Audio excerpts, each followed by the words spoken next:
कि doctor BL Gaur जी Poland में भारतीय दूतावास में विश्व हिंदी दिवस 9 जनवरी को मनाया गया, उसमें मुख्य अतिथि के रूप में आमंत्रित किए गए और स्वास्थ्य ठीक न होने के कारण वे इस अवसर पर उपस्थित न हो सके, लेकिन उन्होंने पोलैंड के लोगों को, दूतावास को अपना संदेश दिया और उनके गीत यह है प्रेम की बयार से भारतीय दूतावास जगमगा उठा, प्रफुल्लित हो उठा।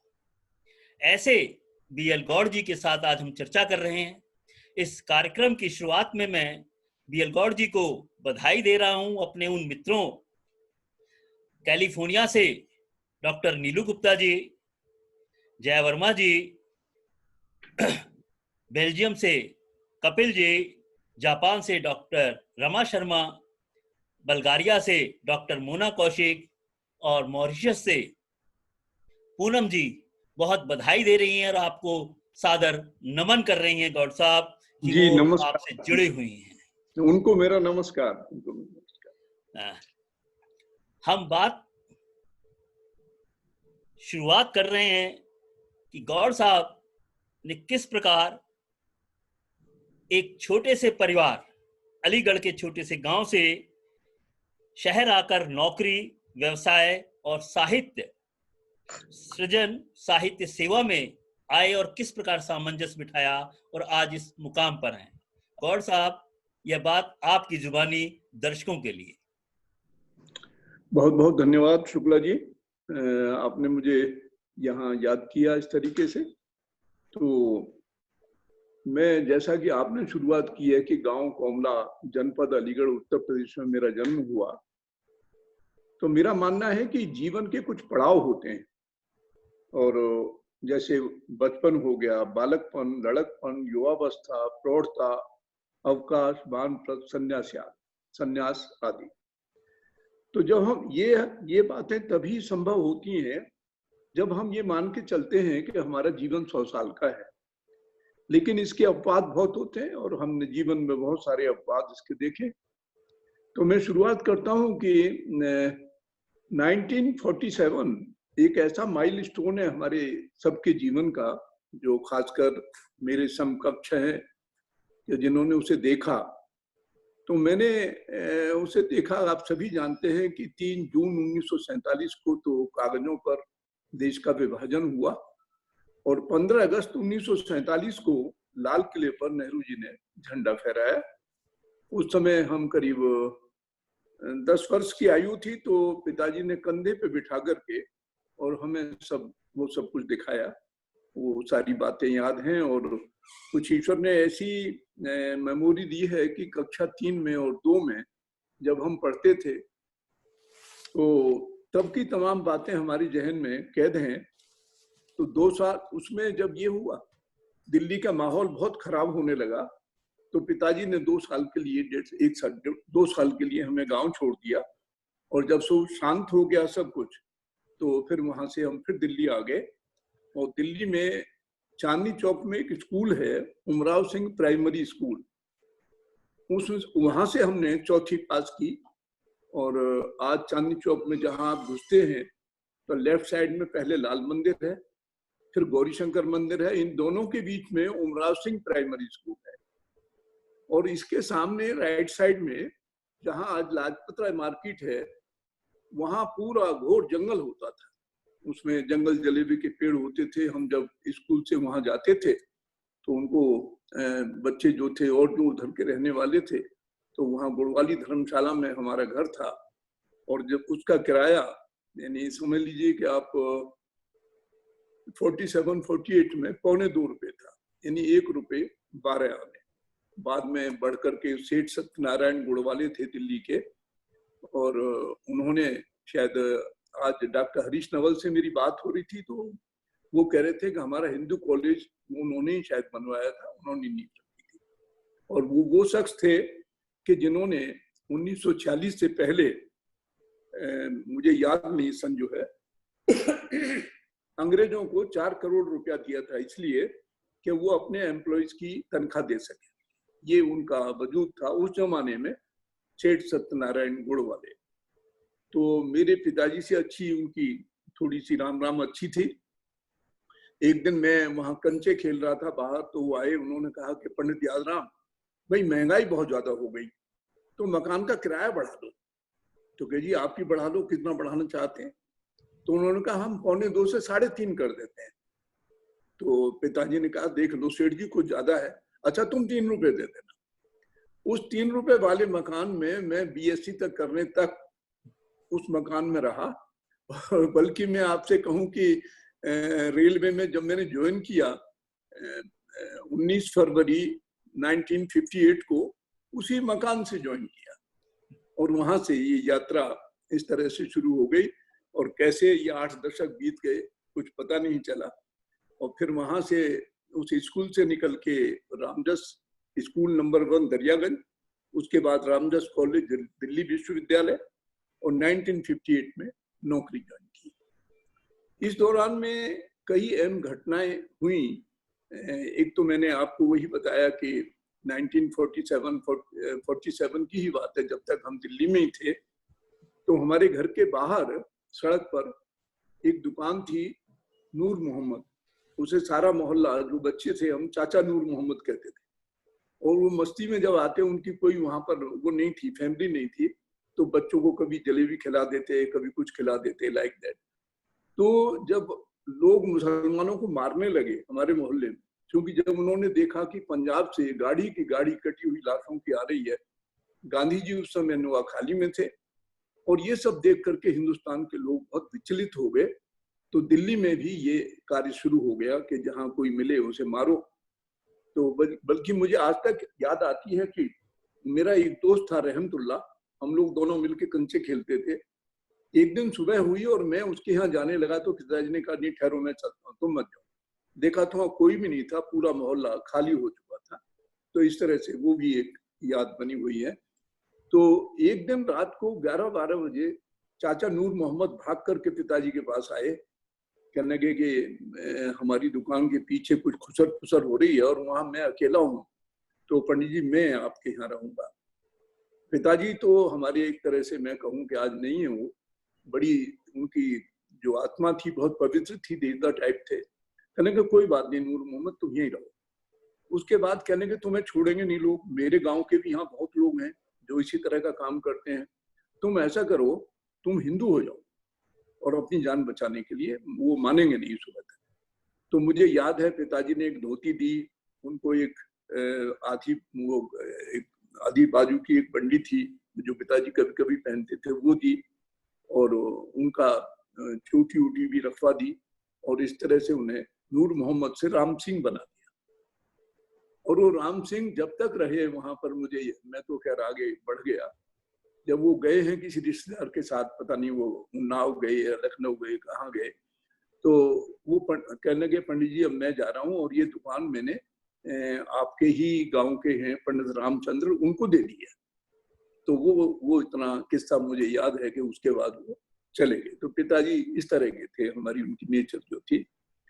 तो उसके बाद एक घटना जो विशेष मेरे जीवन में महत्व रखती है, और मैं समझता हूँ कि मैं उसकी वजह से ही आज जो कुछ भी हूँ, केवल उस व्यक्ति की वजह से। एक बगीची माधो दास है जमुना बाजार के अंदर ही, उसमें 13 मंदिर बने हुए थे, और अकबर के समय 2-3-4 मंदिर तोड़ दिए गए थे कुछ लोगों ने, मौलवियों ने, लेकिन मैंने जब तक बीएससी की, और शायद अभी भी उसमें 3 मंदिर मौजूद हैं, वो अकबर के समय की है बनी हुई वहां पर। तो वहां लोग आते थे और ठहरते। तो एक दिन शाम को जैसे मैं आया, मैंने साइकिल रखी, क्योंकि मैंने एक कमरा ले रखा था वहां, घर से दूर, घर से मुश्किल से 200 कदम दूर होगा, कि हमें वहां पढ़ना है तो अकेले में पढ़ना है। तो मैं वहां आया तो एक ऐसी पर्सनालिटी, ऐसा व्यक्तित्व कि जिसको देख करके हर आदमी प्रभावित हो जाए। उनका कद लगभग 6 फुट, और सांवला, काफी सांवला रंग उनका, चेचक के दाग, और एक नीचे तहमद बांधते थे लुंगी टाइप, और एक बंडी पहनते थे कंधे तक, और तंबाकू की बीड़ी पीते थे। तो जब उन्होंने हमसे कहा, इंग्लिश में बात की, come on boy come on. तो हमने जाके, पर्सनालिटी ऐसी थी, पैर छुए, मैं और एक लड़का और था। उसके बाद उन्होंने खैर बड़े क्वेश्चन पूछे हमसे, क्या पढ़ते हो, इंग्लिश में क्या है, ये है वो है। तो धीरे धीरे धीरे धीरे हमें पता लगने लगा कि ये कौन है। तो उन्होंने हमें बताया कि मैं राजगुरु रीवा हूँ और डॉक्टर स्वामी कृष्ण मोहन दास मेरा नाम है। तो मैंने कहा, बाबा जी आप दिल्ली कैसे आए? तो उनका खाना भी होटल से नहीं लाता था। हम 2-3 मित्र थे, लेकिन सबसे ज्यादा स्नेह उनका मेरे साथ ही था। मैं मानता हूँ कि कुछ आत्माएं ऐसी होती हैं कि कुछ आत्माओं को पहचान लेती हैं और उनके साथ जुड़ जाती हैं। तो मेरा भी शायद पिछले जन्म का कोई उनसे संबंध रहा हो। तो वो कहने लगे कि तुमने पार्लियामेंट देखी है? मैंने कहा, हमने तो नहीं देखी।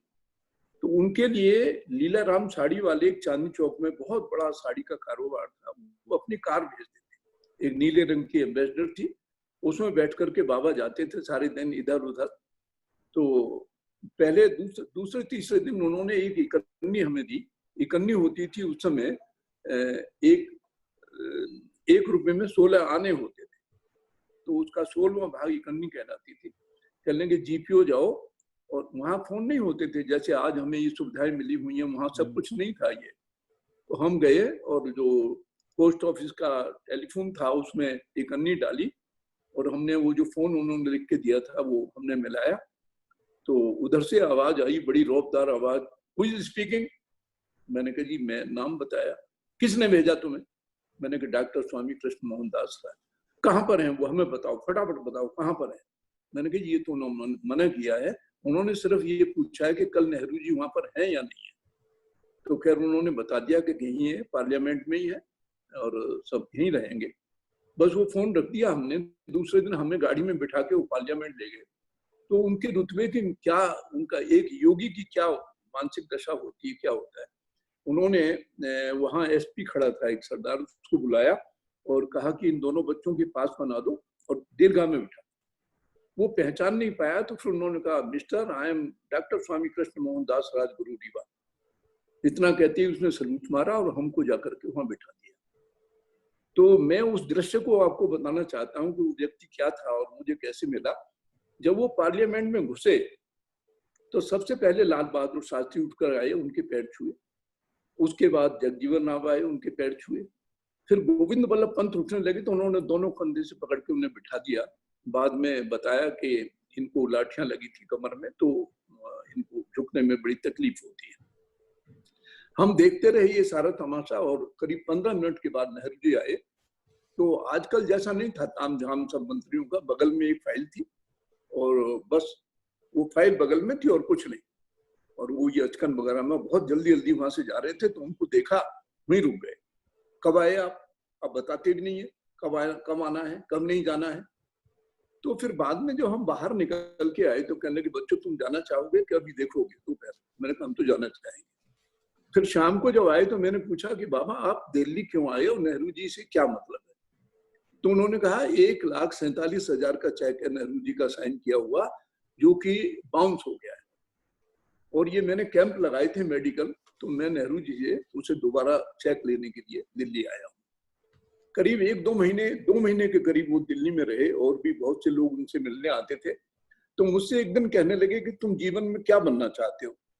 मैंने कहा, जी मैं तो इंजीनियर बनना चाहता हूँ। कि वो तुम नहीं बन सकते इस तरह से।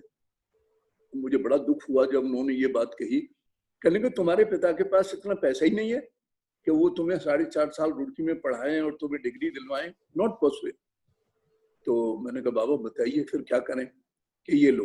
तो इंडियन एक्सप्रेस मेरे सामने रख दिया, उसमें एक फार्म छपा हुआ था। मैंने, कहने कि तुम साइन करो। साइन करे और नाम उन्होंने पूछ करके कौन सी क्लास, क्या, कितनी एजुकेशन, वो सब गांव पता वो सब लिख करके अपने साथ ले गए और पोस्ट ऑफिस में डाल दिया। 7वें दिन मेरे पास कॉल आ गई रेलवे से। तो मुझसे कहने कि तुम्हारा इंटरव्यू है, कुछ हिंदू संस्कृति में जानते हो? मैंने कहा, हाँ बाबा क्यों नहीं जानते, मतलब हमारे संस्कार ही सब ऐसे हैं कि थोड़ा बहुत तो ज्ञान रहता ही है। रामायण के बारे में जानते हो? मैंने कहा, हाँ जानते हैं। महाभारत के बारे में? तो जाओ फिर। और वहां ऐसा मैं प्राकृतिक चीजों को देख रहा था कि मैं गया और उनसे जब मैं जैसे एंटर हुआ इंटरव्यू के लिए, वहाँ डिप्टी जीएम, चीफ इंजीनियर, 2-3 आदमी बैठे हुए थे। कहेंगे व्हाट इज योर नेम? मैंने कहा जी BL गो। पंडित हो? कौन सा गोत्र है? मैंने कहा Kaushik. What do you mean by Kaushik? वो इस तरह से बात शुरू हो गई और बात होते होते कहाँ आ गई कि हम ये पूजा क्यों करते हैं, जनेऊ क्यों पहनते हैं, इन सारी बातों पर वो सारी चीजें, पीपल को क्यों पूजते हैं। तो पता नहीं ईश्वर ने क्या बुद्धि दी, मैं सब बताता चला गया उन्हें। उसकी इंटरव्यू खत्म हो गया, मैं घर आ गया। शाम को बाबा कहने लगे हो गया इंटरव्यू? मैंने तुम्हारा 3रा नंबर है। 15 दिन के बाद जो मेरे पास पीले रंग का लिफाफा आया अपॉइंटमेंट के लिए, उसमें 3 नंबर ऊपर लिखा हुआ था। फिर एक और उनकी खूबी थी, उसके बाद जब मुझे अपनी गाड़ी में बिठा के जब मैं शाहजहानपुर जाने लगा, 1 साल की ट्रेनिंग थी रेलवे की इंजीनियरिंग की, वहां से डिप्लोमा मिलना था हमें। स्टेशन छोड़ने के लिए आए वो, मेरे चाचा जी भी थे वहां पर, वो भी तो अपने फेंटे से 700 रुपए निकाल के उन्होंने दिए, जबकि रेलवे को 100 रुपए महीना हमें देना था ट्रेनिंग। तो उस समय जब हमारी नौकरी पहली लगी थी तो 190 रुपए में लगी थी, और उस समय 700 रुपए निकाल के मुझे देने लगे। तो हमारे चाचा जी ने, हमने दोनों ने उनके पैर छुए कि हमारे ऊपर ये कृपा करो, हमें 1 रुपया भी नहीं चाहिए आपका। तो खैर उन्होंने वो रख लिए और मैं चला गया। दुर्भाग्य ये रहा कि मैं जब 2 महीने बाद आया तो पता चला उनकी मृत्यु। और बताते हैं लोग, निगमबोध घाट पर करीब 10,000 आदमी थे जो उनका लास्ट राइड वहां पर हुआ। उस व्यक्ति ने बहुत सारी बातें मेरे जीवन में बताई और एक एक करके सत्य होती चली गई। और ये रेलवे में आना, इंजीनियरिंग करना, और ये भी उन्होंने कहा था कि तुम एंड तक नहीं रहोगे रेलवे में, छोड़ दोगे। और वही हुआ। 31 साल के बाद रेलवे को अलविदा कह करके मैं रेलवे से बाहर आ गया और फिर एक स्वयं की कंपनी का निर्माण किया, गॉड सन्स इंडिया लिमिटेड, आज जिसे गॉड्स ग्रुप के नाम से लोग जानते हैं। और वो कंपनी आज देश के अंदर ही नहीं बल्कि एशिया के अंदर भी अपना नाम रखती है, क्योंकि अब तक 50,000 फ्लैट बना के दे चुकी जब से मैंने वो कंपनी शुरू की 90 से। और अब जो पोता हमारा आ गया है, 3rd जनरेशन आ गई है, वो लोग संभाल रहे हैं। पिछले 4 साल से मैं कोई काम वाम नहीं देखता और यही काम है मेरे पास, केवल लेखन का, साहित्यकारों से मिलने का, अपनी कविताएं रचने का। ये काम मेरे जिम्मे पिछले 3 साल से है। और वैसे कंपनी से इस महीने में जुड़ा हुआ हूँ कि बेटे मानते ही नहीं, उन्होंने अब भी मेरा नाम, जैसे गांव में एक आदमी होता है अच्छा तगड़ा सा, उसका नाम दरोगा रख देते हैं, तो उन्होंने मेरा नाम चेयरमैन रखा हुआ है और I am chairman God Sons India Limited. तो दोस्तों ये यहाँ तक की कहानी है। इसी बीच में शिक्षा के बारे में मैंने बता दिया, नौकरी के बारे में बता दिया। और शुक्ला जी पूछिए, अब आप क्या पूछना चाहते हैं? बाबूजी, आपकी जो ये सहजता है यही आपकी विशिष्टता है। और कल मैं न्यूजीलैंड की में एक रोहित हैप्पी जी हैं, भारत दर्शन एक मैगजीन निकालते हैं जी। तो उन्होंने लिखा था, दुनिया सारी हो रही जब मतलब की पीर, दुनिया सारी हो रही जब मतलब की पीर, कैसे पैदा हो यहाँ तुलसी सूर कबीर।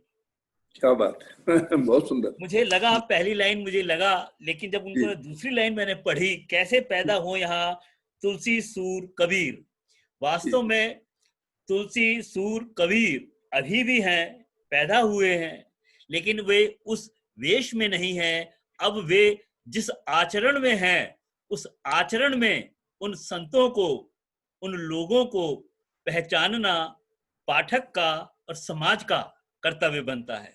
अगर समाज सचेत हो जाए तो हम अपने आसपास ऐसे सूर तुलसी कबीर जैसे संतों को पाएंगे, और जिसने आंखें खोल ली उसे संतों के दर्शन हुए।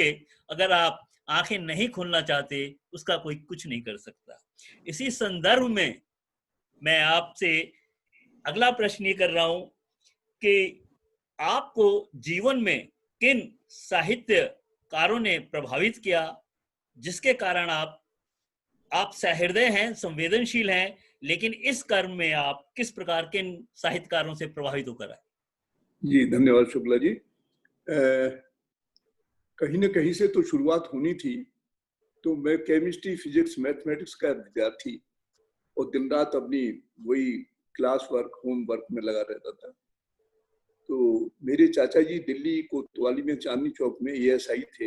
हालांकि वो 3 सब्जेक्ट में MA थे, लेकिन बेरोजगारियां इतनी थी कि वो उन्होंने पुलिस में ज्वाइन किया और वो भी करीब 8 साल वहां दिल्ली में रहे। तो एक दिन रात को वो आए, सर्दियों का दिन था, मुझे कहने क्या पढ़ता रहता लेकिन ये पढ़। तो उन्होंने मुझे देवदास का, सॉरी शरद चंद्र जी का देवदास दिया। उस देवदास को मैंने पढ़ा शुक्ला जी, और पढ़ने रात को करीब 1 बजे खत्म किया। पतली सी किताब थी और उसको मैं काफी रोया भी उसे पढ़ने के बाद, क्योंकि उसमें एक वाक्य पीछे लिखा हुआ था कि हम ये प्रार्थना करेंगे अगर कहीं गॉड है तो, कि किसी की मृत्यु देवदास की तरह ना हो। तो इस बात ने मेरे को बड़ा काफी मतलब विचलित सा किया। तीसरे दिन उन्होंने लाके मुझे मुंशी प्रेमचंद का निर्मला दे दिया। अब निर्मला को पढ़ के दिमाग और घूमा कि ये समाज में क्या होता है, किसी भी बच्ची की शादी कोई आदमी पैसे के रुतबे के ऊपर कर लेता है, 4-4 बच्चे उसके मौजूद हैं, उसकी क्या दुर्गति होती है निर्मला की। तो मेरे मन में ये बात आई कि जीवन अगर कहीं है तो वो साहित्य में है, केमिस्ट्री फिजिक्स मैथमेटिक्स में नहीं है। वो नौकरी का साधन तो बन सकते हैं, लेकिन साहित्य जीवन को जीने का एक तरीका बताता है कि हम कैसे जिए, और साहित्य में ही जीवन है ये धारणा बनती चली गई। उसके बाद कई, यानी आप समझिए कि सबसे पहले तो आचार्य चतुर्सेन शास्त्री का वैशाली की नगर वधु, वो मित्रों 900 पेज की किताब है। अगर कभी आप ओरिजिनल पढ़ेंगे तो आपको लगेगा कि ये जो भारत है, हिंदुस्तान है, वो इतना नहीं था जितना आज है। पाकिस्तान का तो जन्म अभी हुआ है 70 साल पहले ही। उससे पहले नेपाल, बर्मा, जावा, सुमात्रा, बोर्नियो, ये मुझे जितना याद है ये सब भारत के अंग थे। और उसके बाद अभी 5-6 साल पहले मुझे न्यूजीलैंड वहां जाना हुआ, ये बैंकॉक, वहां मैंने अयोध्या देखी कि साहब यहाँ अयोध्या थी। यानी कि यहाँ कैसे अयोध्या हो सकती है। तो उन्होंने खैर बनाई होगी या कुछ भी होगा, लेकिन वो जो हमारे साहित्य में वर्णन आता है कि इस तरह का पुष्पक विमान था, ये था, वो सब वहां पर है, वो उन्होंने रखे हुए हैं मॉडल।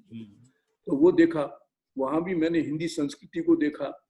उसके बाद इवन बाली हम गए, इंडोनेशिया में, वहां भी पूरे, चाहे वो मोहम्मदन है लेकिन रामायण बाकायदा होती है, वहां भी पूजा होती है, राम की भी पूजा होती है। तो मेरे मन में ये विचार आता रहा कि एक समय भारत जो था वो आर्यवर्त था और सारे संसार में ही भारत का राज था। ये मेरा अपना मानना है और इस बात के प्रमाण भी है। कम से कम 5000 साल का तो हमारे पास लिखित साहित्य मौजूद है, और उसमें मैंने देखा कि हाथ की लिखी हुई पांडुलिपियां दिल्ली इंदिरा गांधी नेशनल कला केंद्र के अंदर जो लाइब्रेरी है, जिसमें 2 लाख से ज्यादा पुस्तकें हैं, वहां पर मौजूद हैं। यहाँ तक कि भोजपत्र पर लिखी हुई भी कुछ किताबें वहां पर है मौजूद। तो वो मैंने देखा। तो मित्रों, इस तरह से फिर बहुत सारे, जब ये लत लग गई पढ़ने की, तो उसमें फिर विशाल अध्ययन में प्रेमचंद, शरद चंद्र, आचार्य चतुर्सेन शास्त्री, हरविंद साहिब बच्चन, डॉक्टर राहुल सांकृत्यायन। और डॉक्टर राहुल सांकृत्यायन तो कुछ ऐसे व्यक्ति थे कि मैं तो कहूँगा उन पर खोज होनी चाहिए। उनके ऊपर पीएचडी तो बहुत लोगों ने की होगी। वो व्यक्ति जो तिब्बत जाता है और खच्चरों के ऊपर वहां से वहां की पुस्तकें लेकर के आता है, वहां से कुछ नहीं लाए, वो पुस्तकें लेके आए। वो जहां गए वहां से पुस्तकें भारत के लिए लाए। सौभाग्य से मुझे वोल्गा टू गंगा, और इंग्लिश में भी, और वोल्गा से गंगा या गंगा से वोल्गा, ये उनकी किताब है जो रेयर अवेलेबल है। अगर कोई जानना चाहता है कि कैसे सृष्टि उत्पन्न हुई और कैसे लोग उत्पन्न हुए, या वहां संस्कृति कहाँ से पैदा हुई, संस्कृति कैसे शुरुआत हुई, सिविलाइजेशन कैसे हुआ, तो वो वोल्गा से गंगा को जरूर पढ़े। तो ये साहित्य की जब बयार चल पड़ी तो फिर तो शिवानी, ये जैनेन्द्र जैन और ये बच्चन जी, दुनिया भर के लोग जो भी आते गए रास्ते में, कृष्णचंद्र, यशपाल, मतलब जो मिलता गया वो हम पढ़ते गए। ऐसा कुछ नहीं था कि इनको पढ़ना है, इनको नहीं पढ़ना है। ये साहित्य क्या था, ऐसे नहीं। मित्रों, अपने प्रिय पाठकों को मैं आपको बता रहा हूं कि आज जिस शख्सियत से हम बातचीत कर रहे हैं, एक व्यक्ति से नहीं, उनके व्यक्तित्व और कृतित्व से बात कर रहे हैं। पोलैंड में रहकर मुझे 3 नाम की मैं चर्चा करूंगा, जहां जहां मैं गया और जिसने चर्चा की, उनमें BL गौड़ जी, डॉक्टर हरीश नवल मेरे गुरुवर और डॉक्टर कमल किशोर गोयंका जी मेरे गुरुवर। इन तीनों का जहां जहां हिंदी है वहां वहां जहां जहां भारतीय हैं, इन तीनों का नाम लोग बहुत ही आदर मान सम्मान से लेते हैं। और यह देखकर मेरा सीना 56 इंच का हो जाता है कि मेरे अपने लोग इस प्रकार कार्य कर रहे हैं। मैं ये चाहूंगा कि अब गौड़ साहब की जो पुस्तकें हैं उसकी PDB दिखा दी जाए।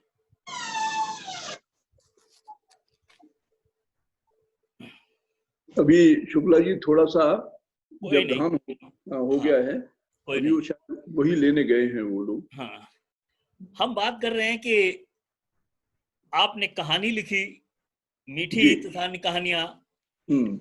1930 में गौड़ साहब प्रेमचंद लिखते हैं ईदगाह, जी। बात हामिद मुस्लिम समाज, और आपकी 2015 में आती है मीठी ईद तथा अन्य कहानियां, अब्दुल और फातिमा।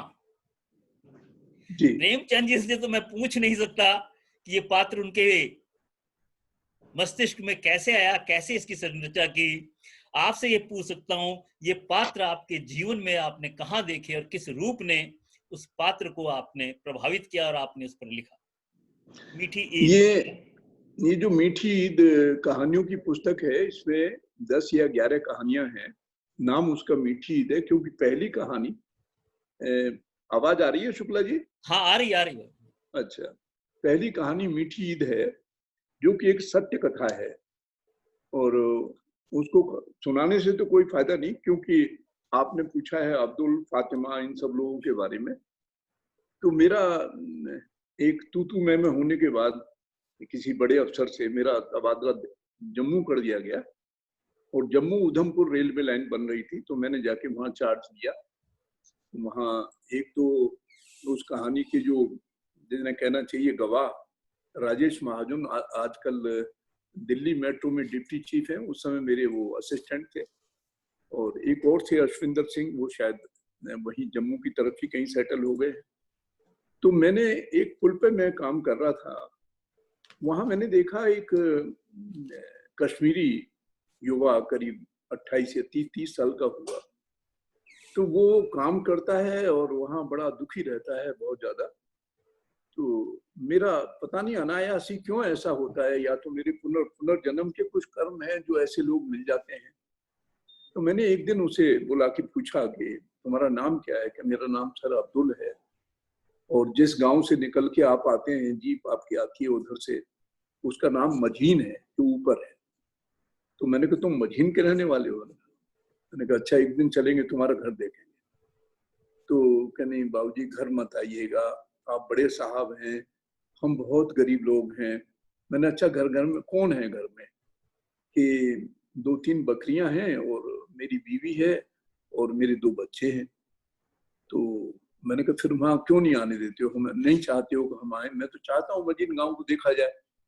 चले बाबूजी, हमारे पिताजी ने, हमारे अब्बा जान ने हमको अलग कर दिया घर से, और हमको अपने ही आंगन में, काफी बड़ा घर है हमारा, वहाँ एक कोना दे दिया है, उसमें टीन पड़ी हुई है, उसमें मैं और फातिमा रहते हैं।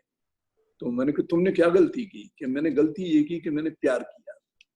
ये जो फातिमा है, इसको हमारे पिताजी नहीं चाहते थे, क्योंकि उन्होंने कहा कि तू इसे छोड़ दे तो सारी जायदाद में उस समय मैं तुझे हिस्सा दूंगा, और नहीं तो तुझे मैंने निकाल दिया। तो ये मेरी माँ ने मेहरबानी की, मेरी अम्मी जान ने, कि उन्होंने कहा नहीं, लड़के को आप छोटा कोना दे दीजिए, वहीं रहे। ये कहानी वहां से शुरू होती है। तो बाद में अब्दुल को मैं एक तरह से अडॉप्शन हो गया कि बहुत बीमार हुआ, उसके मैं घर गया, उसके लिए दवाइयां लेके गया। उसके बच्चे थे 2, फिरोज और साबिया।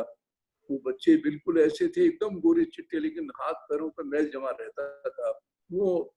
लेकिन वो ऐसे जैसे कहीं आप खरगोश देखें जो डर जाए, वो हमें देख के डर जाते थे। तो एक लंबी कहानी, वो मीठी ईद वहां से निकली। और वो अब्दुल मेरा बड़ा प्रिय हो गया। जब मैं वहाँ बीमार हुआ, मेरा एक्सीडेंट हो गया, तो 10 दिन वो बाहर बरामदे में पड़ा रहता था। वो इस तरह की एक कहानी है, अब्दुल उसमें एक बात। बंधुओं देखो, एक कहानी 1930 में लिखी जा रही है जो बाल मनोविज्ञान से लिखी हुई है, और 2015 में जब ये कहानी छपी, और ये कहानी उस समय लिखी जा रही है इतने समय बाद, ऐसी शख्सियत से जो ये बताना चाह रहे हैं कि हम जहां रहते हैं, जो हमारे अधीन हमारे साथ काम करते हैं, अगर हम आंख खोलकर उनके प्रति थोड़ी सी भी जिज्ञासा, थोड़ा सा भी ध्यान देते हैं, तो वो हमारे प्रिय हो सकते हैं। ये कहानी आज के संदर्भ में अपने साथ काम करने वाले कर्मचारियों, अपने पड़ोस में रहने वाले लोगों के प्रति सचेत होने की भावना देती है। इसी संदर्भ में एक कहानी शुक्ला जी, आप, हाँ, शुक्ला जी, मैं एक बात कहना चाहूंगा। हम्म, इस कहानी के ऊपर बॉम्बे के कुछ कलाकारों ने नाटक बनाया, उसका नाम भी मीठी ईद है, नाटक का भी। हम्म, और वो नाटक इतना सफल हुआ कि जिसमें देश के बड़े बड़े लोग, जैसे आर के सिन्हा जो राज्यसभा सांसद हैं, अनिल अग्रवाल वो भी राज्यसभा सांसद हैं, और वेद प्रताप वैदिक जिनको सारा देश जानता है वो भी, इस तरह से, और पद्मश्री राम बहादुर राय जो इतने बड़े पत्रकार हैं, ये सब लोग उसमें मौजूद थे। और वैदिक जी का कहना ये था कि गौड़ जी, मैं आज तक मेरी आंखों में कभी आंसू नहीं आते, और लेकिन आज मेरी आंखें गीली हो गई। और आर के सिन्हा की पत्नी तो काफी रो पड़ी उस नाटक के अंदर देखने के बाद। ये बॉम्बे के कलाकारों ने किया था। इसका एक शो फिर गाजियाबाद में बहुत बड़ा शो हुआ, एक शायद बॉम्बे में भी हुआ है, अभी भी वो लोग कुछ कर रहे हैं वहां पर।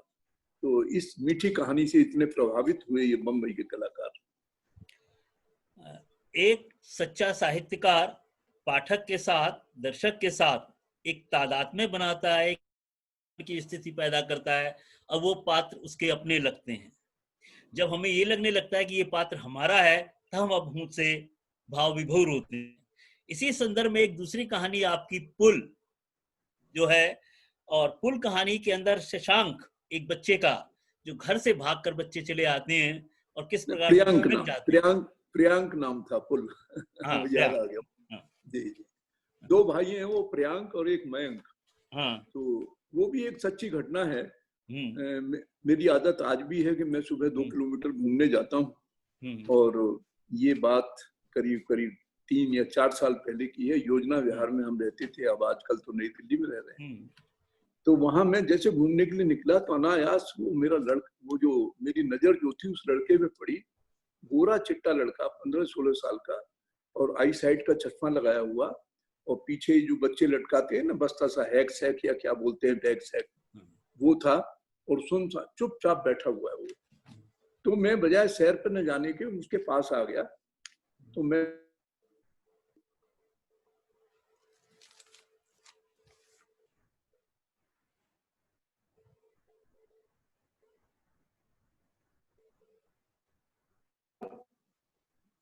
तो मैंने कहा, मेरा मतलब यह है कि तुम घर से भागे हुए हो और बड़े भाग्यशाली हो कि तुम हमारे यहाँ पर आ गए योजना विहार में, और नहीं तो तुम्हें दिल्ली रेलवे स्टेशन पर ये गैंग है बच्चों को उठाने की, ले जाने की।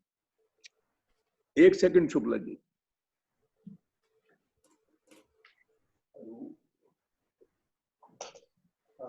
बेटा, कोई खास बात तो बता। पोलैंड से मेरा एक देख रहे हैं, उनसे क्षमा चाहता हूँ। एक बहुत ही अति आवश्यक फोन आ गया, उसकी वजह से थोड़ा सा व्यवधान हुआ। तो मुझे उम्मीद है आप क्षमा करेंगे इस दृष्टता के लिए। बोलिए शुक्ला जी। हाँ, तो वो कहानी जिस प्रकार से आप उसे बचाते हैं और उसके पिताजी को वापस भेजते हैं, तो जो कहानी का शीर्षक है पुल, और आप भवन बनाते हैं, बड़ी बड़ी इमारतें बनाते हैं, और आपके आखिरी उस कहानी की पंक्तियां हैं, बस यूं ही अपने आप ही इंसानियत के एक छोटे से पुल का निर्माण हो गया। मैं सोचता हूं कि हर आदमी को अपने समय में से कुछ समय निकालकर ऐसे छोटे मोटे पुलों का निर्माण करना चाहिए। ये एक व्यक्ति की भाषा नहीं हो सकती, ये तो एक बड़ी शख्सियत की भाषा है कि हम सब लोग सचेत हों। इसी संदर्भ में आपकी काली मर्सिडीज और हेलो कहानियां भी इसी संदर्भ में लिखी हुई हैं। शायद जीवन के अंदर जितनी समस्याएं होती हैं उन सब पर आपने लिखा। इसी संदर्भ में एक कहानी आपकी है, अनुदान जी। और सुमित्रा रिटायरमेंट के बाद की अच्छा, कहानी। हाँ हाँ हाँ हाँ, याद हाँ आ गया याद आ गया। हाँ, वो असल में आप जानना चाह रहे थे कि ये पात्र कहाँ से आते हैं, हाँ आपका ये हाँ, प्रश्न था बिल्कुल, कि हाँ ये कहानी। हाँ। असल में मैं तो आदमी अब तक रहा, ज्यादातर मेरा लेखन मुखछंद में और गीतों में। हम्म, कुल रचनाएं मेरे ख्याल अब तक 400 के करीब पहुंच गई हैं, जिसमें जो 6 कविताएं मेरी, वो 6 पुस्तकें कविताओं पर है, और बाकी 3 पुस्तक है इस पर, मीडिया पर, हाँ। जिसकी अगर वो वजह आ से गए हैं तो लगा दें, दिखा दें, दर्शक देखें भी उस वो पुस्तक दिखा देंगे आप। आ तो गए हैं।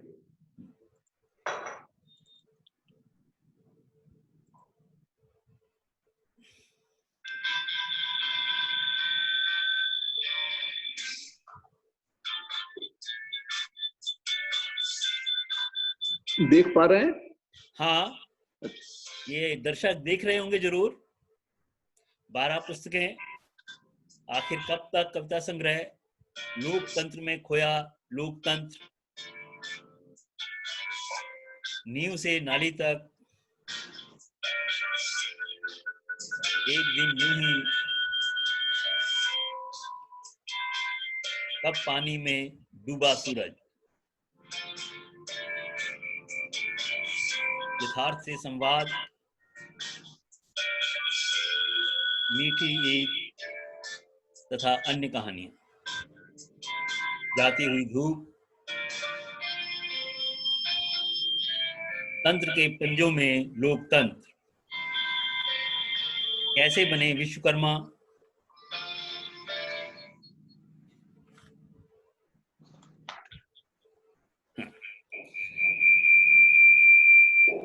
और साहब जी आपकी जो ये कहानी अनुदान है, ये रिटायरमेंट के बाद बच्चों और परिवार की कहानी को लेकर लिखी गई है। और 1960 में ऐसी ही कहानी उषा प्रेमविदा लिखती हैं, वापसी, गजाधर बाबू की, रेलवे से रिटायरमेंट, और वो अपने बच्चों के साथ ये इस तरह से मस्त हो जाती हैं कि गजाधर बाबू फिर वापस जाकर रिटायरमेंट के बाद, जिसकी पूरी जिंदगी तमन्ना करते हैं बच्चों के साथ रहूंगा, पत्नी के साथ रहूंगा, और फिर जाकर वापस प्राइवेट नौकरी करनी है। लेकिन आप उससे 4 कदम आगे चलकर सोच रहे हैं कि हाँ, शुक्ला अनुदान, जी। हाँ, अनुदान कहानी के अंदर रिटायरमेंट के बाद बच्चे तो करते हैं, पत्नी मरने के बाद जो एक लिफाफा जिसमें 30,000 रुपए और एक कागज छोड़ के चली जाती है कि ये आपके काम आएंगे, इस कारावास से बाहर निकलते समय ये आपके काम आएंगे। उस पत्नी का सतीत्व और उस पत्नी का प्रेम, ये एक सजग साहित्यकार ही दिखा सकता है। इसलिए मुझे लगता है ये कहानी 4 कदम और मील का पत्थर बनी। आप इसी बिल्कुल ठीक संदर्भ कह रहे में, हैं। हाँ, इसी जी संदर्भ में मैं, क्योंकि आपकी नींव से नाली तक और कैसे बने विश्वकर्मा, जी आपने ये पुस्तक लिखी, आप विश्वकर्मा कैसे बने, कैसे बना रहे हैं लोगों को, लाखों लोगों को रोजगार दे रहे हैं, लेकिन आप कैसे विश्व मानव हैं। आपके संदर्भ में 2 लाइनें हैं निजाम फतेहपुरी की, उन्हें पढ़ना चाह रहा हूं मैं। जी खुदा पर है यकीन, खुदा पर है यकीन, जिसको कभी दुख में नहीं रोता, वही बढ़ता है आगे, जो जवानी भर नहीं सोता, जो जवानी भर नहीं सोता। अब आप बताइए कैसे नींव से नाली तक से लेकर कैसे बने विश्वकर्मा। शुक्ला जी, चूंकि मैंने आपको बताया 4 साल पहले तक मैं बड़ा एक्टिव था कंस्ट्रक्शन इंडस्ट्री के अंदर, और उतना एक्टिव अब नहीं हूं, तो मैंने देखा कि मध्य प्रदेश, राजस्थान, उत्तर प्रदेश, हिमाचल, पंजाब से भी सारे लोग यहाँ पर जो बच्चे 10वीं के आगे नहीं पढ़ पाते थे, इसी तरह 10वीं कर लेते थे और फिर आगे शिक्षा अर्थभाव के कारण नहीं कर पाते थे। मैंने कहा कि कुछ ऐसा क्यों ना हो कि 10वीं पास बच्चे को भी नौकरी मिल जाए। हालात तो ये है कि अभी PhD और MA और ग्रेजुएशन को नौकरी नहीं मिलती, लेकिन मैंने सोचा कि इसके लिए कुछ करना चाहिए। तो मैंने देखा कि सारे भारत के अंदर गांव से लेके, कस्बे से लेके शहर तक, महानगर तक निर्माण हो रहा है हर जगह। और निर्माण घरों का तो हो ही रहा है, सड़कों का, पुलों का और दुनिया भर की चीजों का निर्माण ही निर्माण सारे देश में फैला हुआ है, 30 प्रांतों के अंदर। तो मैंने कि इसमें जगह है ऐसे बच्चों के लिए, लेकिन कैसे हो जा करके शारदा गौड़ है, मैसेज उनको करके फोन कर दूं कि आप नहीं जुड़ पाएंगे। जी, तो मैं कह रहा था कि ये सोच करके मैंने सोचा कि अगर हम किसी बच्चे को जो 18-19 साल की उम्र में, 17 साल की उम्र में हाई स्कूल पास कर लेता है और माँ बाप ये उम्मीद करते हैं कि हमारी जो क्षमता थी वो हमने पूरी कर दी, अब तू कहीं नौकरी कर, तो नौकरी कहाँ करे बेचारा, चपरासी तक की नौकरी नहीं मिलती। तो मैं बड़ा बेटा जो 1995 में, he was a very famous and big doctor, MBBS। उनकी बात बाद में करेंगे बाबूजी, उनकी बात बाद में करेंगे जरा। हाँ, ये हाँ, तो मैं ये कह रहा था कि मैं वो जो सॉरी मैं भूल गया, नीम से नाली तक की बात कर रहे थे आप। तो ये सोच करके मैंने ये सोचा कि क्या किया जाए। तो मैंने उसके नाम से, बेटे के नाम से, मैं इसलिए संदर्भ आया, मैंने एक इंस्टीट्यूट बनाई, doctor Rakesh Gaur charitable trust एक बनाया, उसमें एक इंस्टीट्यूट बनाई, वो RG इंस्टीट्यूट, वो उसे बना करके, और कोई ज्यादा जगह की जरूरत नहीं थी, 20 बाई 20 के 2 कमरे काफी थे। तो मैंने ऐसे लड़कों को बुलाया और नीम से नाली तक पढ़ानी शुरू की, तो उन्हें इंजीनियरिंग का ज्ञान होने लगा।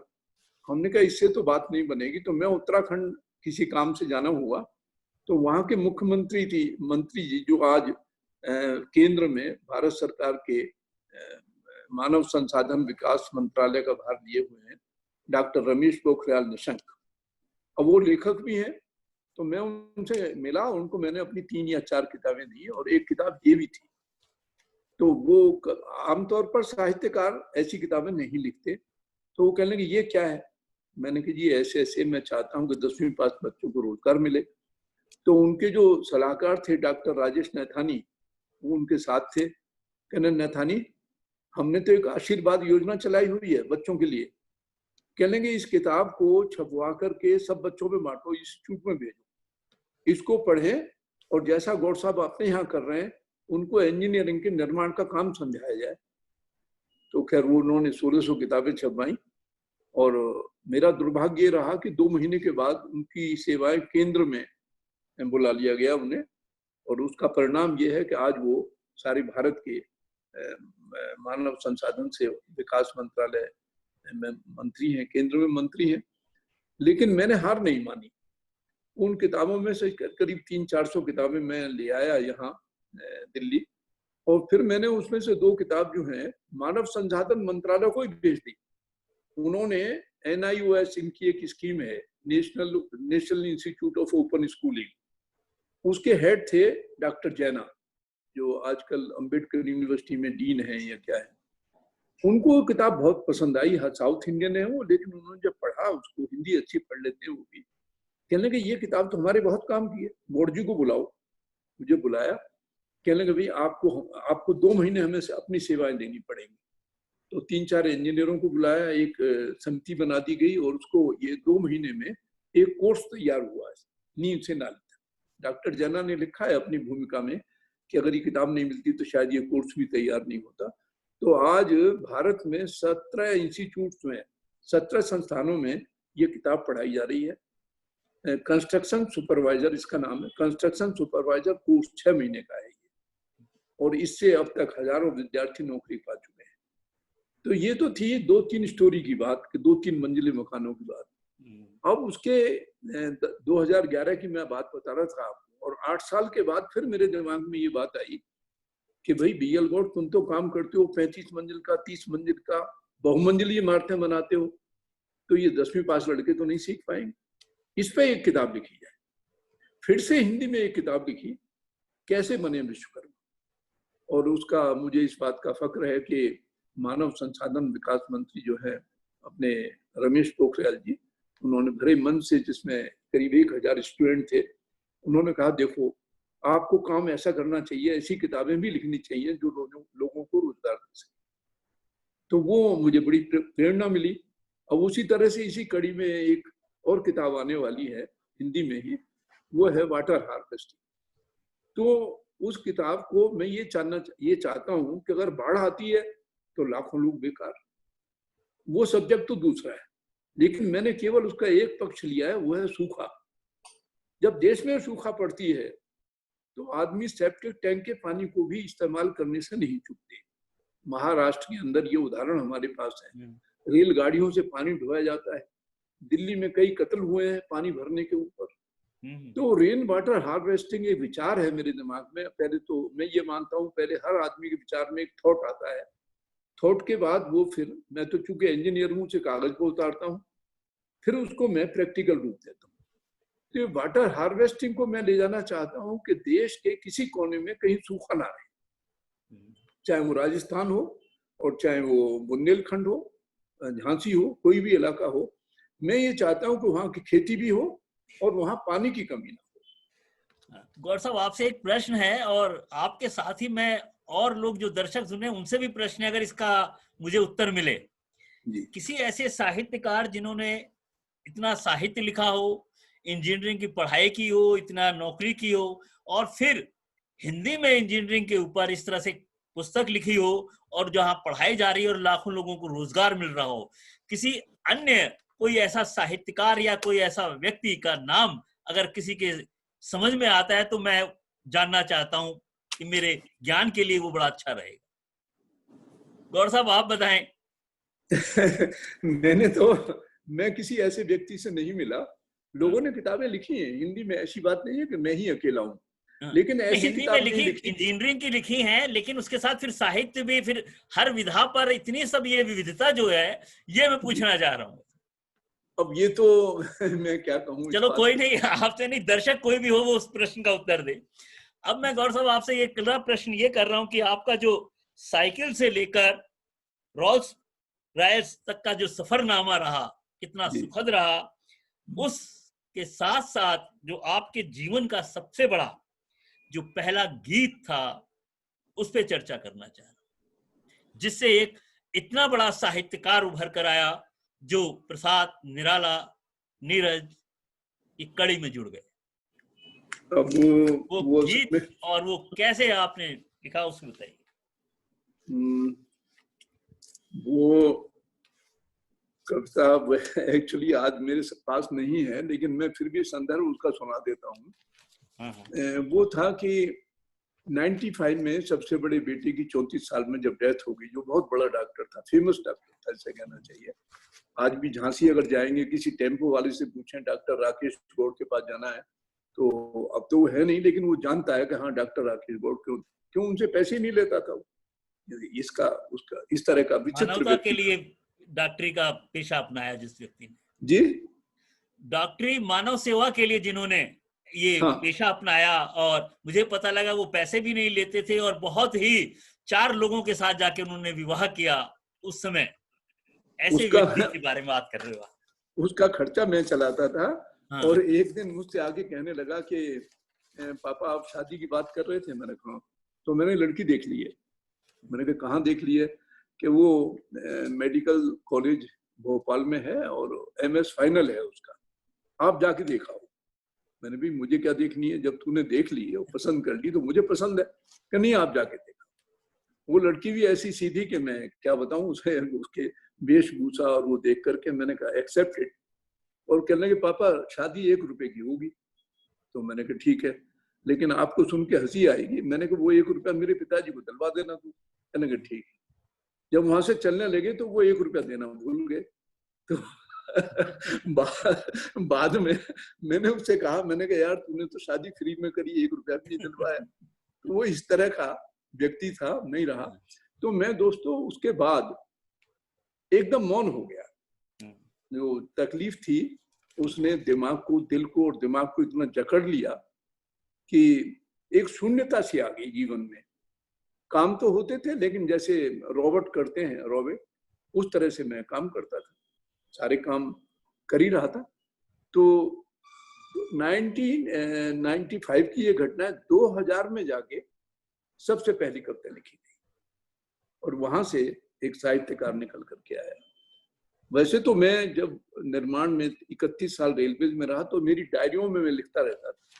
जहां भी कोई संवेदनशील घटना होती थी, कोई व्यक्ति मुझे मिलता था, दिन में कुछ देखता था। इसी दौरान में इमरजेंसी भी लगी, उसमें भी 40 दिन हम जॉर्ज फर्नांडीज के दोस्त थे, तो हम भी जेल में रहे और जेल की भी बड़ी घटनाएं बहुत जुड़ी हुई हैं जीवन में। इतना लिखने को पड़ा हुआ है शुक्ला जी कि अब शरीर काम नहीं करता। नहीं, मैं चाहता हूं कि जो मेरे पास है उसे मैं किताबों में लाऊं। बाबूजी, मैं वापस ला रहा हूँ, आपको वापस ला रहा हूँ वो पंक्तियां दो, क्योंकि वो पंक्तियां आपके जीवन की ना जाने कितने लोगों को दिशा देंगी। वो पंक्तियां मैं पाठक को सुनाना पड़ता। वो ऐसा था कि आपके पास नहीं है तो मेरे पास है, मैं पढ़ दे दूंगा। तो फिर आप ही पढ़ दीजिए। मैं 2 लाइनें सुना देता हूँ। हाँ, 2 सुनाओ आपका। मैं राजनगर में मेरा घर था, तो जब कभी वो आता था तो दिल्ली में शिवाजी स्टेडियम है, जो दिल्ली के लोग हैं वो जानते हैं, वहाँ बसें खड़ी रहती हैं राजनगर के लिए, राजनगर ALT सेंटर। वहाँ तो दिल्ली उतर के, नई दिल्ली उतर के वहां से वो बस पकड़ता था और गाजियाबाद आता था, वहां से रिक्शा लेता था और फिर घर आता। तो उसकी डेथ के बाद मैं जब ये कविता लिखी गई 2000 में, तो मैं फर्स्ट फ्लोर पर बैठकर उस सड़क को देख रहा था, सुनी सड़क को, कि जिधर से वो रिक्शा आता था और उसके दोनों किनारों पर एक तरफ तो थे अमलतास और एक तरफ थे गुलमोहर। तो बड़ा अच्छा सीन होता था वहां से देखने पर। तो मैं कहता था अब आने वाला है, वो आने वाला है, लेकिन उसको नहीं आना था। तो एक दिन ये कविता निकली, इस शहर के रास्ते हैं तेरे ही वास्ते, इस शहर के रास्ते हैं तेरे ही वास्ते, तू एक बार आके देख, एक बार मुड़ के देख। इस तरह की कविता थी, मुझे पूरी याद नहीं है। हाँ। अगर मैंने आपको भेजी हुई तो आप पढ़ दीजिए। तू एक बार आके देख, एक बार मुड़ के देख, लौट कर तू एक बार दर्द गूंगेपन का देख। उस रोज जब सुबह हुई सब जगह न तू जगा, लगा कि जैसे अब उठा कि अब उठा कि अब उठा। सांझ रात में ढली दीप द्वार पर जला, जिसकी मंद रोशनी में हम शून्य में निहारते, इस शहर के रास्ते हैं तेरे ही वास्ते। मित्रों, निराला जी ने 19 वर्षीय सरोज स्मृति लिखी अपनी बेटी सरोज पर। उन्होंने लिखी, धन्य मैं पिता निरर्थक था, कुछ भी तेरे हित कर न सका। धन्य मैं पिता निरर्थक था, कुछ भी तेरे हित कर न सका। और यही बात कि हम देखते हैं कि तुलसीदास जी ने लिखा, जो 14 लोक के स्वामी थे दशरथ जी, और उनको पता था कि बेटा 14 वर्ष के लिए गया है, यहां से तो गया और बच आ ही नहीं सकता। इतना बड़ा दर्द, इतनी बड़ी टीस, 5 साल का मौन। और उन्होंने लिखा, राम राम कही राम कही, राम राम कही राम, और तनु परिहरि रघुवीर विरह राउ गयो सुरधाम। लेकिन गौड़ जी का जो व्यक्तित्व है और कृतित्व है, वे मौन जरूर हुए 5 साल के लिए, जड़ हुए, लेकिन ज्येष्ठ पुत्र की असमय मृत्यु ने कुछ समय के लिए शून्य जड़ अवश्य बनाती है, लेकिन पुत्र का पुत्रत्व उन्हें पितृत्व की जिम्मेदारी से और दृढ़ बनाता है। वे पिता संरक्षक के रूप में आगे बढ़ते हैं और साहित्य सेवा कर कर मानव सेवा के कार्य में लगते हैं। यह गौड़ साहब का व्यक्तित्व। आपके विषय में, आपके संदर्भ में गौड़ साहब कुछ प्रसिद्ध साहित्यकारों ने जो लिखा है वो मैं कुछ पढ़ना चाह रहा हूं। कुंवर बैचेन जी, मैं अपनी तरफ से कुछ नहीं कह रहा, जो लोगों ने कहा है वो बात कह रहा हूं। साहित्य की सेवा में सदैव नए नए प्रयोग होते हैं। पेशे से भवन निर्माता, किंतु स्वभाव से कवि श्री BL गौड़ के काव्य संग्रह थोड़ी सी रोशनी की कविताएं भी ऐसे ही अभिनव प्रयोगों का उदाहरण प्रस्तुत करती हैं। इनकी कविताओं को अगर ध्यान से देखें तो उस गीत की तरह दिखलाई देती हैं, जिसके अंतरों में भावाभिव्यक्ति इतनी प्रबल होती है कि वे सामान्यतः तुकांतों की बंदिशों से मुक्त हो जाते हैं और बड़ी सरलता से सिद्ध करते हैं कि कवि का अंतर्मन गीत के अंतरे का ही दूसरा रूप है। ये कुंवर बेचैन जी ने आपके ऊपर कहा है। डॉक्टर रामदरस मिश्र जी ने कहा है, आखिर कब तक पुस्तक के ऊपर उन्होंने लिखा, गौड़ साहब वे गांव की जमीन से जुड़े हुए ठेठ देसी हैं। व्यवसाय की सफलता ने उनकी संवेदना को आहत नहीं किया। आम आदमी का दुख दर्द, हर्ष उल्लास, प्रकृति की छवियां और जीवन के छोटे छोटे स्पंदन उनके व्यक्तित्व एवं कविताओं में दीप्त हैं। साहित्य के प्रति उनकी निष्ठा और अनुराग ने उन्हें गौड़ सन्स टाइम्स पत्रिका निकालने को प्रेरित किया। उनकी राजनीतिक समझ भी देश के सामान्य मनुष्य से जुड़ी हुई है। वे राजनीति को मानव सेवा से जोड़कर देखते हैं, इसलिए राजनीति पर भी खुले मुखर स्वर से अपनी आवाज को आगे बढ़ाते हैं। वे राजनीति को मूल्यवादी क्रियाओं से जुड़ा देखना चाहते हैं। आपके संदर्भ में बाल स्वरूप राही जी भी लिखते हैं, गौड़ साहब जी, गौड़ साहब मुंह जी, में चांदी का चम्मच लेकर पैदा नहीं हुए, और हम सब लोग समझ रहे हैं कि कहां साइकिल से आपने सफर शुरू किया और कहां तक पहुंचे। उनके जीवन की शुरुआत कठोर संघर्षों की मार सहती रही। एक साधारण सरकारी कर्मचारी के रूप में उन्होंने अपनी जवानी का काफी हिस्सा गंवा दिया। नौकरी से मुक्त होकर उन्होंने अपनी तकदीर स्वयं लिखी है। आप शब्दकर्मा भी हैं, विश्वकर्मा भी हैं और विश्व मानस से जुड़े साहित्यकार हैं। ये मेरे शब्द नहीं, ये बड़े बड़े साहित्यकारों के हैं, और कईयों के और ने भी कहा है, लेकिन मैं सबका पढ़ नहीं पाऊंगा क्योंकि समय की बाध्यता है। 6 बजे मैं समझता हूँ कि हमने 5 से 6 बजे का समय रखा था। हाँ, तो अभी 5-7 मिनट आपकी बात 2-4 और कर देता हूं मैं। अगर आपके पास, आपने पर्यावरण पे भी लिखा है जी, और ए मौत तुझे आना है, जिस तरह से नीरज जी ने लिखा है मौत को, कहां बेटे के ऊपर स्मृत और कहां मौत को आप बिल्कुल दुल्हन के रूप से आप बन संवर करा, इसके ऊपर आप बोलिए। अच्छा, ए मौत तुझे आना है तो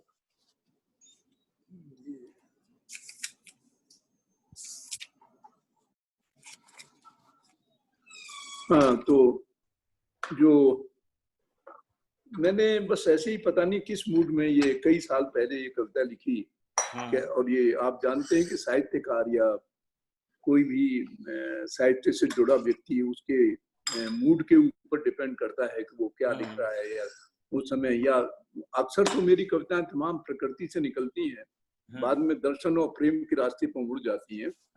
तो ये पैगाम मौत भी ऐसा ही है। शायद मैं, या तो जब लिखा गया जब मैं कभी एक आध दिन हॉस्पिटल में रहा या क्या रहा, तो मैंने कहा आना तो है ही इसको। तो ये फिर ये देखे रचना आप, पैगाम में मौत। ये मौत तुझे आना है तो आ, ये मौत तुझे आना है तो आ, अब आ तब आ जब चाहे जब आ। ये मौत तुझे आना है तो आ, अब आ तब आ जब चाहे जब आ। बस बात तू इतनी सी समझ ले, तू जब भी आ सलीके से आ। तू जब भी आ सलीके से आ। और वो सलीका क्या हो, अगर तुझे नहीं आता तो मैं बताता हूं क्या है सलीका। कि आने का हुनर जिंदगी से ले। मौत से मैं कह रहा हूं कि आने का हुनर जिंदगी से ले, चलने से पहले थोड़ा समर ले। आने का हुनर जिंदगी से ले, चलने से पहले थोड़ा समर ले।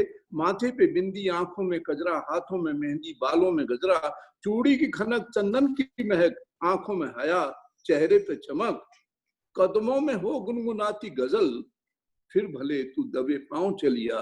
ए मौत तुझे आना है तो जब चाहे जब आ। और अगली पंक्तियां हैं, हम एहसान फरामोश नहीं, हम एहसान फरामोश नहीं कि तू आए और हम रोए। हमें जन्नत की तमन्ना ही नहीं, हमें तो जिंदगी से गिला है। बिन मोहब्बत भला जिंदगी क्या है। हमें तो जिंदगी से गिला है, बिन मोहब्बत भला जिंदगी क्या है।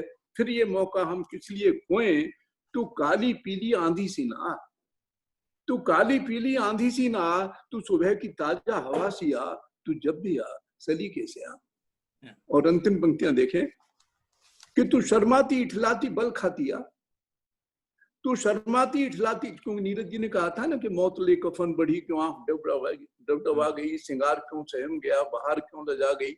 तो वो भी ये कहते थे कि वो मौत जो है बहुत सुंदर स्त्री है और गुलाब की माला लेकर मेरी गर्दन में डालने के लिए आ रही है।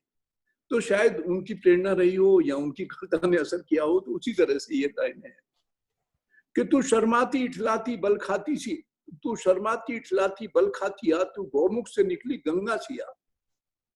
तू शर्माती इठलाती बल खाती आ, तू गौमुख से निकली गंगा सी आ, तू कंगन की खनक बन के आ, तू पायल की रुनझुन सी आ, तू राग मल्हार सुनाती सी आ, तू पहले पहले प्यार सी आ, तू पिया के पहले दुलार सी आ, तू बाहें फैलाकर बाहों में आ, तू जब भी आ सलीके से आ। इसी के साथ मैं गौर साहब आपकी कविता प्यार की बयार, जिसने पोलैंड में आपके इस गीत से मैं चर्चित हो गया, वो जरूर मैं पढ़ना चाहूंगा।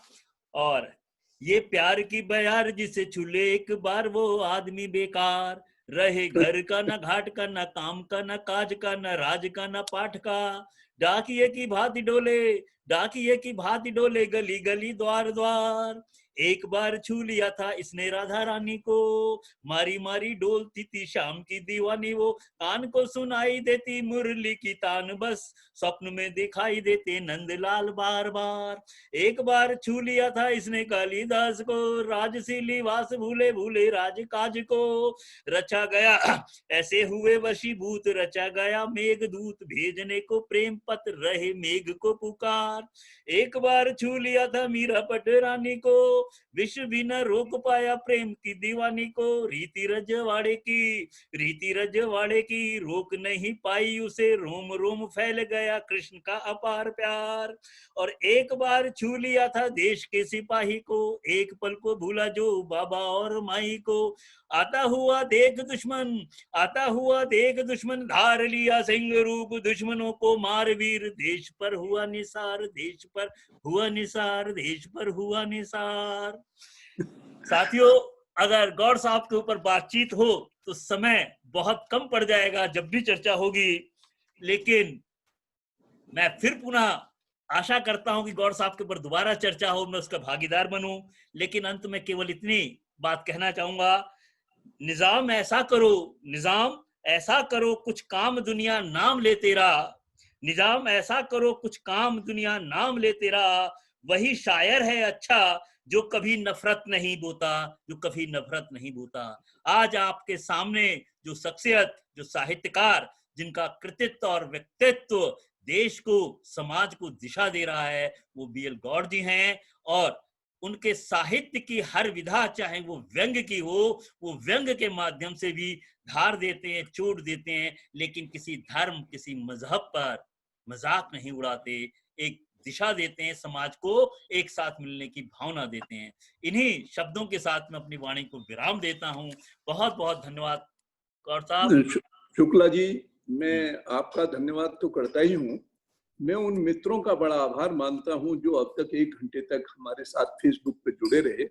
उनका बहुत बहुत आभार, जो इस ना चीज को सुनने के लिए वो फेसबुक पे लगे रहे। कि अभी मेरे पास फोन से कुछ मैसेज आ रहे हैं जो मैंने साइलेंट पे किया हुआ है। तो मैं उनका भी बड़ा आभारी हूँ। पूछ रहे हैं तो आप उत्तर दे सकते हैं, अगर मुझसे पूछे तो मैं भी दे दूंगा, कोई दिक्कत नहीं है। नहीं, वो कोई, मैं अब उनको बाद में उत्तर दूंगा, क्योंकि अभी हम और समय उनका नहीं लेना चाहेंगे। तो मैं इन्हीं शब्दों के साथ सबको धन्यवाद देते हुए, सबका आभार व्यक्त करते हुए, और विशेषकर आपका, कि आपने तो मुझे, जहां मैं पढ़ा था, लेकिन आप मुझे निकाल के बाहर ला रहे हैं, तो आपको बहुत बहुत धन्यवाद।